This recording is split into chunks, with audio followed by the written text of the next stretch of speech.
Hey friends and Kuroks alike, Zach here with a double dose of dice sets for you today. The first set here is the set of mica powder dice that I poured that reminded me of watermelons. I felt better about how this set turned out. There seemed to be way less imperfections in the dice. There were still some rougher spots on the faces, but I think the mica powder really hid the bubbles inside because, as far as I could tell, there weren't really any visible bubbles on the inside. The second set was the set that I had made right after getting the pressure pot, and you'll see that I enlisted the help of my wonderful wife to help me demold, and we painted the all of the dice as well, so she helped with that.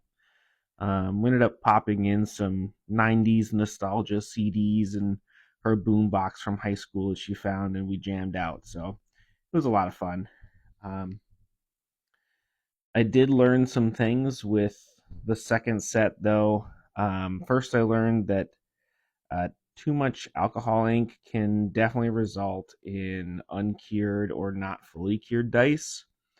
It can make faces like really sticky and even make the dice somewhat malleable. So be careful with your alcohol inks for sure. Next, I learned that definitely don't like squish your molds into the pressure pot to get them to fit. You'll get deformed dice, or um, I ended up having some dice turn out like only half formed because the resin just like poured out. So um, we'll have to settle for only 3 sets in the pressure pot for now. But as far as painting goes, we used a few different colors. We used black for the numbers and the watermelon dice, like Julie had suggested. And I think they turned out pretty good. They did look like seeds of watermelons, so that was fun.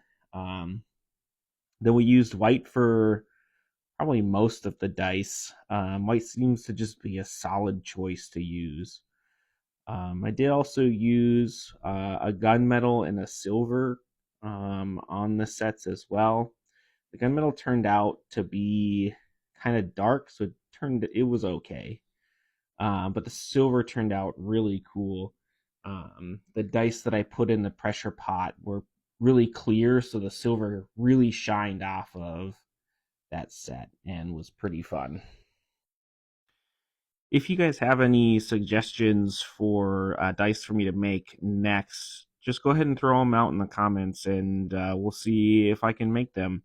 I do plan on pouring a set tomorrow with my daughter, so um, yeah, let me know if you guys think of any dice to make next. Otherwise, I thought this might be a good chance for me to tell you guys a little bit about my homebrew world, Havar. Uh, Havar is a realm unlike any you've seen before, filled to the brim with beauty, wonder, and diversity. The worlds of Havar connected with each other through the fabric, in worlds like Galander, where people from all across the realm come to engage in politics, commerce, and the pursuit of knowledge.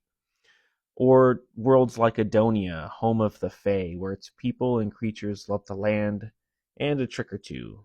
Skatooch, which is the desert planet, is home to the Dragonborn and the Territorial tribes, who live on the cities of backs of massive dragon turtles that roam the planet and compete for glory and honor. Sion is a planet of vast oceans where the wayfinding sea elves and Aquarian turtles steer their floating city through the archipelagos and an ever-shifting currents of the sea. When I was building the world of Havar, I was inspired by Brandon Sanderson and his huge Cosmere, and I liked the idea of having multiple planets that people could go to rather than doing different planes for people to visit. So there is still a plane structure, but it's much different than the D&D plane structure.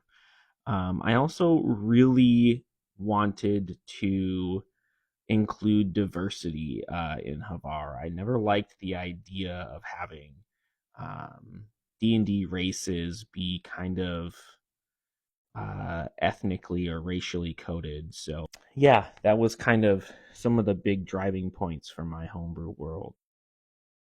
But thanks everybody for watching. Get to check out the end results here. I think they turned out pretty awesome. Get a good look at these silver ones at the top here. But thanks for watching.